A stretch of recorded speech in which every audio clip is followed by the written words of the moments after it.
Hello, late. Welcome to Boxmining. We got three main airdrop claims that we're going to talk about today.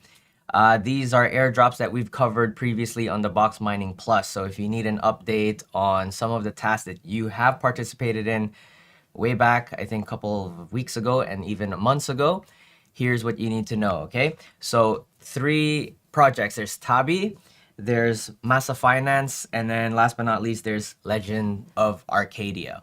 All right, let's dive straight into Tabby. So recently, Tabby has announced that they're going to be doing an airdrop season 1. So the fact that there is a season 1 means that there will be several seasons of airdrops to go, should you choose to stay in this ecosystem and play around with it more.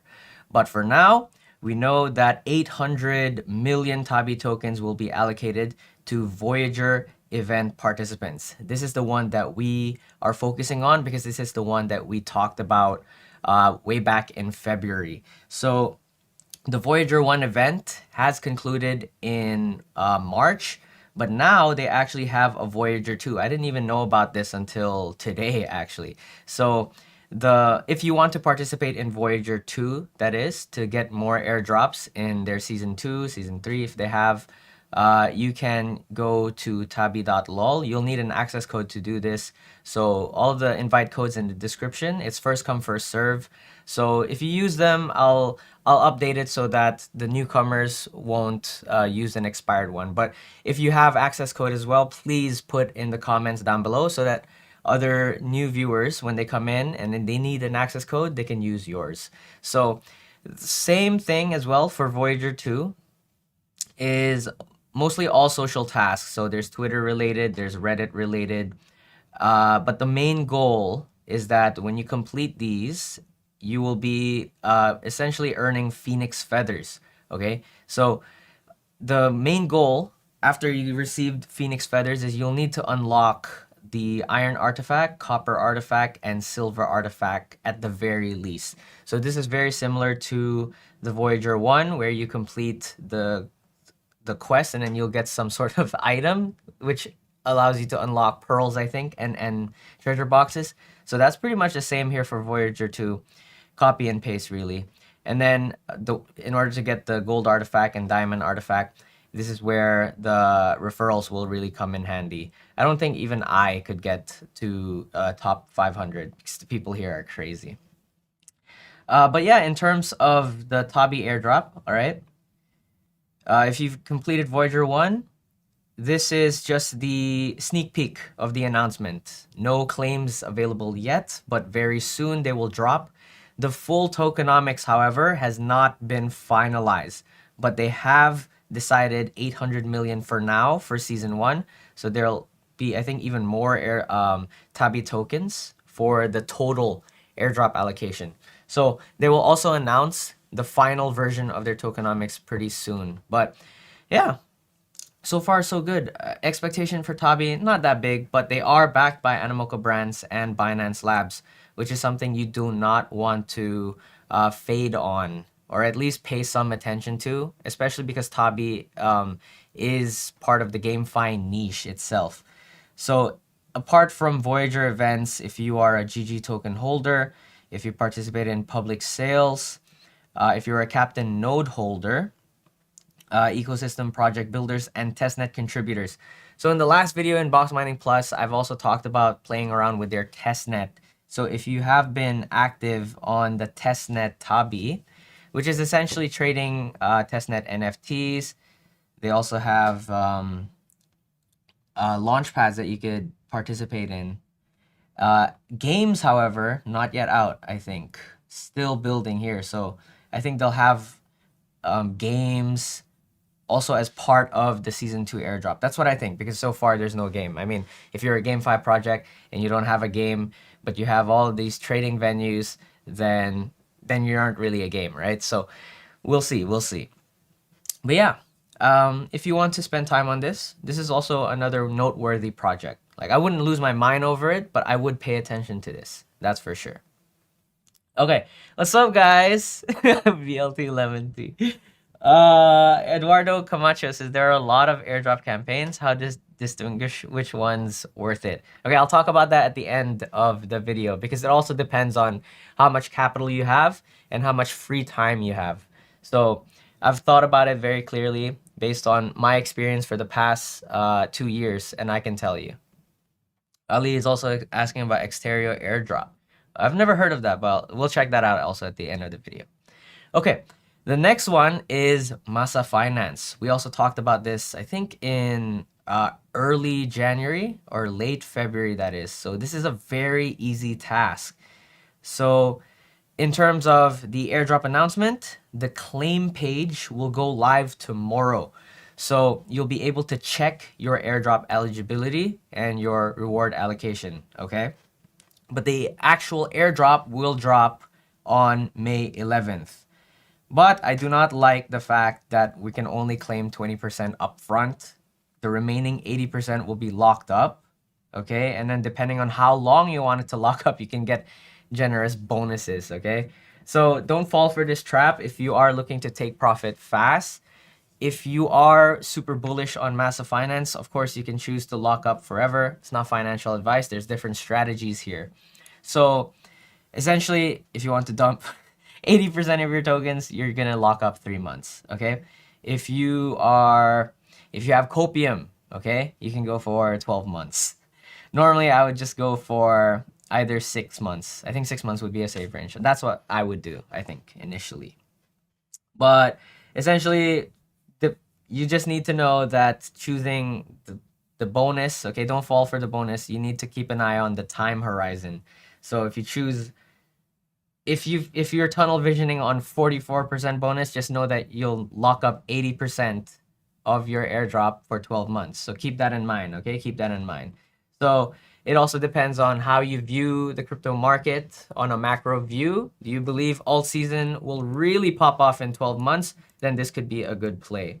So there's a lot of variables to factor in, but if you want to take profit ASAP, 3 months is definitely a go-to, okay? And then if you want to be in between, 6 months is all right. 6 months is all right. But yeah, how you qualify for this is, we talked about it before, is that we are focusing here on phase 2. Okay, this is the one we talked about. Is they have an airdrop quest dashboard where you get to earn the Masa airdrop badge SBT. So if you go back to app.masa.finance, make sure you connect with the wallet that you use to interact with this, because I was keeping track of which wallet I used for Masa, and then I found the right one. So keep track of your wallets, okay?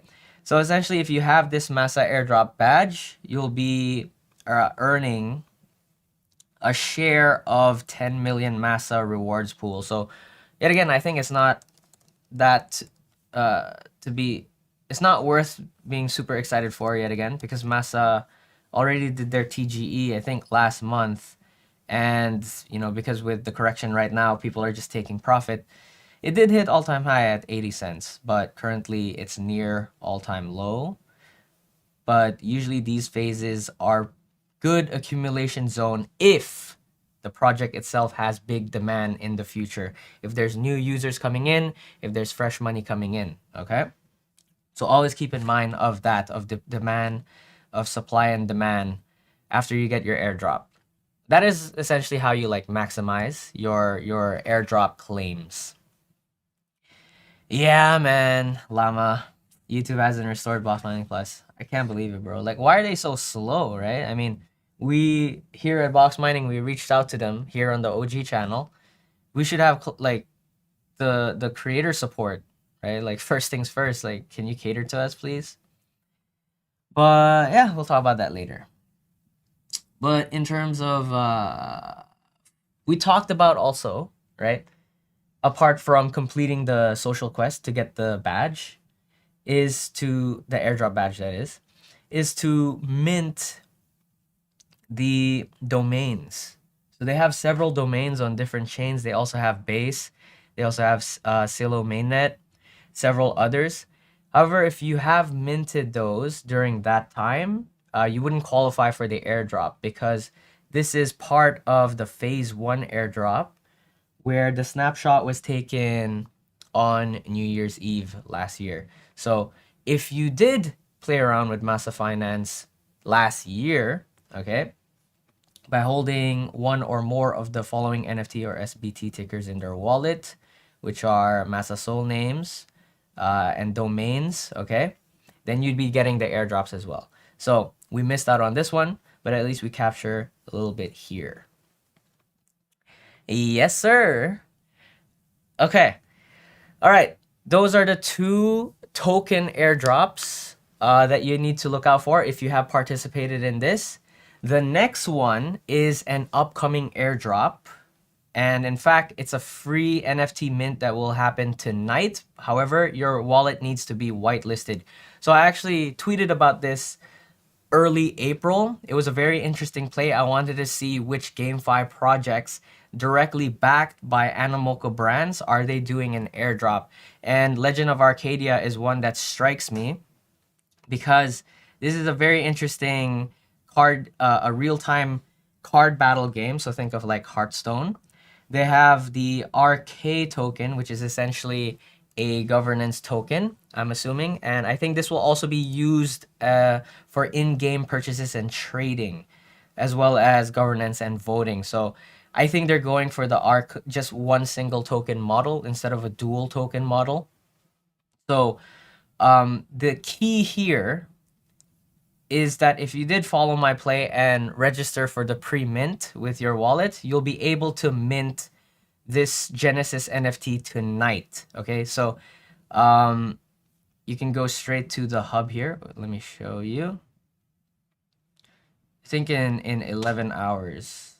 Okay, in 10 hours, in less than 11 hours, total supply is 500 NFTs. This is the Genesis collection. So if you want to be early in this ecosystem, if you have followed my call, you would capture most of the value. There's definitely a lot more opportunities in Legend of Arcadia because this is essentially a free to earn game where there's PvE adventures for everyone. So if there's PvE, there's definitely opportunities for you to complete daily tasks and earn rewards.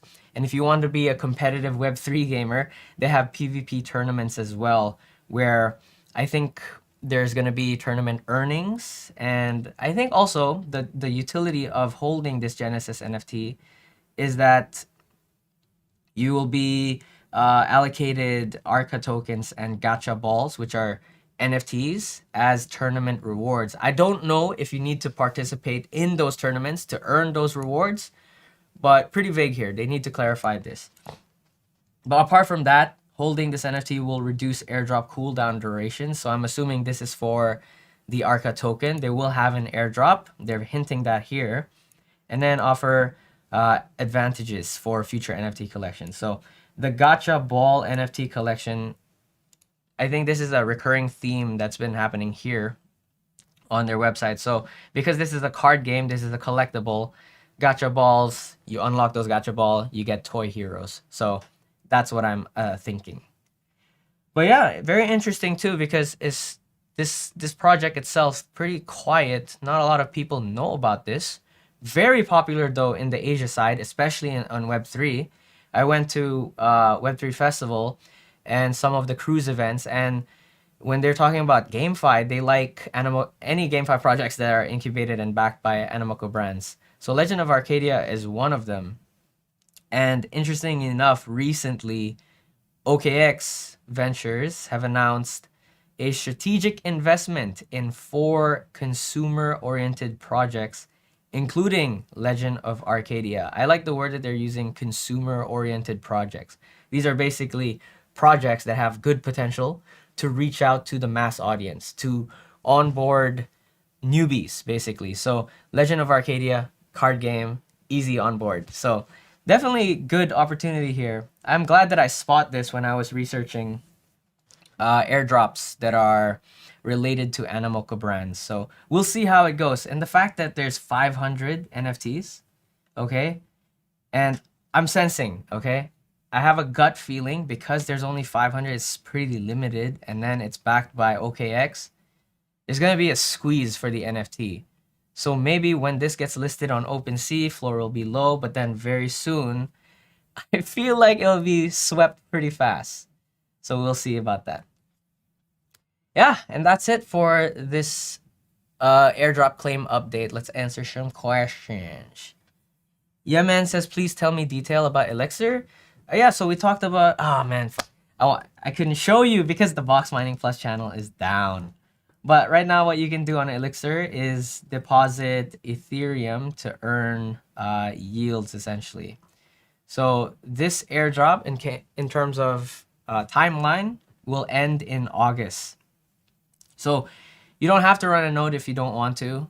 If you want to maximize, sure you can. But essentially what you're going to be doing is you'll need to deposit assets on Ethereum and Soy on different dexes. So there's multiple that you can choose. I'll show you. And then you're going to be earning elixirs, which will be converted to their Elixir tokens, I'm assuming. So this is very similar to Athena Labs. So there's definitely 3 months, plenty of time to play around with this. So when you go to the I just had a stroke there. Wait. Manage. Where did it go? Here. Manage Elixir. Supply USDC to native integrations. So these are different dexes that you can supply these assets on. Okay, so if you're on Soy, you can supply it on Bluefin. You can choose which assets that you want to deposit on. A good reference is to check the APR and the TVL. TVL looks roughly the same. So if you want to maximize yields, which is the byproduct, okay, the primary goal is to get the airdrop. But, you know, as a compensation, okay, some rewards, you get yields by depositing. So far, let's see, I haven't looked at it recently, but I've deposited, I think, Soy tokens on Bluefin. Let's see. TIA is pretty high. Shows pretty high interest. Yeah, so it's not just Bluefin on Soy. On Arbitrum chain, there's Vertex. And on Ethereum, there's RabbitX. You can see already on Ethereum, the TVL is lower simply because the gas is pretty high on Ethereum. And RabbitX is not really known. But it's the volume and the TVL is dominated on Soy. So definitely interesting. Also Arbitrum, look at that. USDT, USDC. This has the largest TVL, 21 mil. But the yield's not pretty good. 1.83. But you're gonna be farming elixirs, which is the overall goal here. JC, my boy. Okay, so that's actually you, bro. Lemon tea ain't me. VLT Lemon tea. You know, you remind me of JC here in the chat because both of you guys talk the same, and I'm assuming you are from Hong Kong because of that name. VLT Lemon Tea says, I got around 7,000 points on ZeroL, but I wasn't allocated anything. Would you know why? I only use 130 USD to farm since around Jan. Yeah, there's a big problem because I think even Natalie wasn't able to get any airdrops from ZeroL, and she had been farming. There's a lot of complaints that even if, like this person here, he has 15,000 points, but they got 0 allocation. But they didn't explicitly state that what is the minimum requirement. So that is frustrating for sure. They should have at least say, oh, if the minimum threshold to get the airdrop is like 100,000 points, then you get the 0 tokens. Then that's at least acceptable, right? But the fact that they don't state that is not good. Yet again, another poor execution on the communication side of airdrops. So if you let the community know ahead of time, at least they'll know, right? Especially in an environment right now where a lot of retail are reluctant to lock their tokens to get airdrops. That is essentially what we'll also talk about because Eduardo is asking how to distinguish airdrop campaigns, which ones are worth it. So I would say if you have, here's a good framework. If you have $1,000 of capital, okay, which you're allocating to farm airdrops, and you're pretty conservative, I would refrain from deposit type airdrops or staking type airdrops. Native staking doesn't count, I think. I think when it comes to native staking, a good option would be to choose a chain or an ecosystem that you like. So personally for me, I really like the Cosmos ecosystem. Much of my staking portfolio is on the Cosmos ecosystem. So, but in terms of, protocols that require you to deposit and lock your tokens for amount of days, I would refrain from those. But if they have deposits where there is no locking period, certainly you can go for those, right? The ones that you're able to withdraw your assets immediately, I think. What's that? What's that project called again? What's it called again? The thingamajig. The thingamajig we talked about few last week. It's another liquid restaking. What is it called again? I need to check. That one you can essentially, yeah, this one, mitosis. For mitosis, you can withdraw your ETH. Those are the ones that are flexible, right? Because you can take your money out. The only cost is gas. So sounds okay. Yeah, sounds like another disappointment with ZeroL. I think it's because people are just taking profit, right? Especially right now, we're in the middle of a market correction. The correction, I was about to type correction. ZeroL. I think ZeroL definitely has potential to hit all-time high again. It's just a matter of when, right? When. Initial FDV was, I think, 120 mil. Okay, all-time high was 0.001. I definitely think it will go higher. Okay, not financial advice, but I think because this is the #1 lending protocol on Linea and ZK Sync for that matter. No, not ZK Sync. I think it's just Linea and Manta, that is. So the angle here is that are they going to be competitive to lending protocols on Ethereum like Aave, right? Maybe when the alt season comes, when people need to borrow money or lend out assets as collateral for yields, and they think Ethereum is still too expensive to do that, they'll look at alternatives. So they either look at Solana or they look at other Ethereum layer 2s like Linea, Manta, and ZeroL is in a very good position to capture those value. So that is my bet. That is my speculation. It could be different for you. You might disagree with me, but I'm going to be holding my tokens and I'll be staking the vested tokens. Okay, but for the ones that I claim, I still didn't sell yet simply because I couldn't claim. But even if I could claim, I'll just hold it because I don't think it's worth it to sell at this price unless you have like $50 or $100 worth. Because I got about 1 mil zero tokens. Where did it go? Wait, app.ZeroL. App.ZeroL. Yeah, there's this also there's this issue of not the claim button being broken. Like you click claim and nothing happens. So I've reached out to the team and they said they're looking into it because they're also realizing that other people are having this problem. So hopefully this will be fixed soon. But if you're asking for my personal stance, I'm still bullish on ZeroL. This is one altcoin I don't mind holding. So we'll see. Yeah, because there's this interesting thesis made by one of the OG box mining viewers that I've met in the Ozaru party. And his big bet, and I've talked about this before, is he's basically investing in tokens on the Linea ecosystem. Wait, DeFi Llama. It's a very interesting approach. And this is the type of cycle that has been repeatedly happening before. It's a very fast-paced as well. So if you position early, it could definitely be lucrative. So what he's essentially doing is he's buying coins that are native to Linea, like Masa Finance, Nile Exchange, Linex as well, because Linex, what's it called? ZeroL is trading on Linex. That's why TVL is high. He's basically buying those tokens, and when the Linea token comes, okay, when the Linea airdrop happens, he's betting on the fact that these native Linea protocols will pump like really hard, because that is essentially what happened with Ethereum long time ago, right? When Aave was out, when Balancer, a lot of those the OG dApps.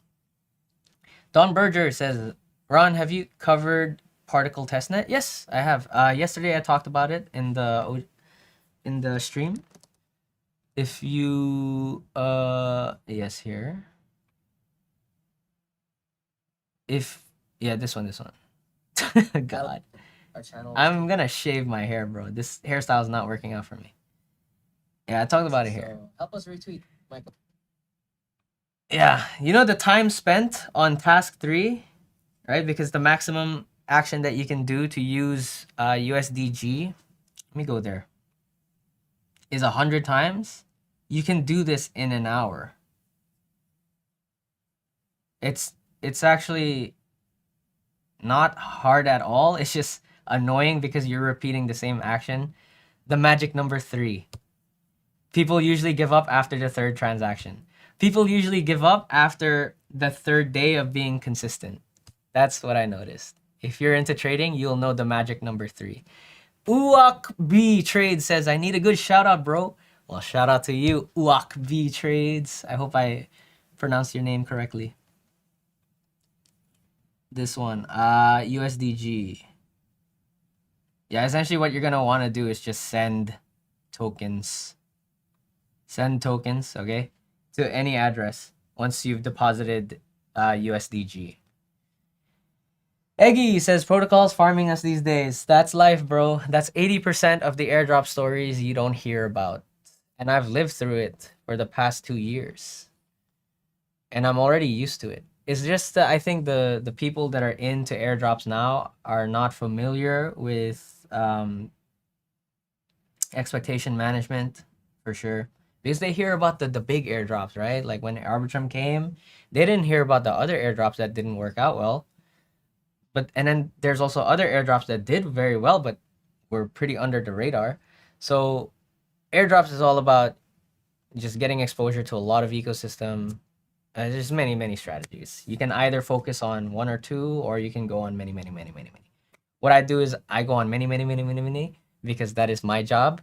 But personally, I am biased, so I do focus on, I think so far, just around 6 or 7 airdrops. The ones that I would do at home, that's for sure. Eduardo, no problem, man. No problem. Llama Blah says, Ether5 was good, though. Easy 5x. Yeah, man, it's pretty good. VLT Lemon T says, hey, do you know what happened to Dead Token? They said in order to use it, you need to bridge it onto another chain. Yeah, you need to go to Hydra Swap. That is Hydra Swap.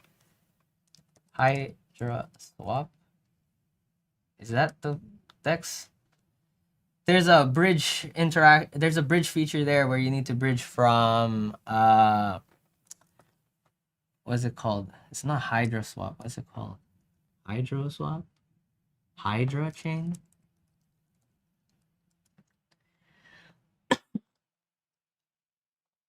Dead. Hydra DX. There's the one. Hydra DX. Start trading. You'll need to bridge it from Hydra DX to Polkadot in order to trade your dead tokens, that is. Yeah, Hydra DX. Cross-chain. Because I think the tokens, it's not on this profile. I don't remember which chain is on. Is it on Polkadot or is it on Hydra DX? I think it's on Hydra DX. You just need to bridge it over to Polkadot. Is it tradable now though? I don't know. I need to look at dead again. Because it's not appeared on LP, but oh, you can supply dead HDX, but yeah, look at the numbers. Not good. Yeah, that's pretty much it. No problem, man. All right, you know what to do. Smash up the like button and subscribe to this channel if you have not already. And don't forget, if you are new to crypto and you want to on-ramp into crypto, consider signing up for our Bybit. If you don't have a Bybit account, we have good rewards coming for you. And I don't know about the iPhone giveaway. I need to ask Michael about that. Like, has that happened yet? No. So yeah. By signing up, you could potentially win an iPhone. So I'll ask Michael updates about that. VLT Lemon Tea says, "See ya, boys." Yeah, man. My name's Ron,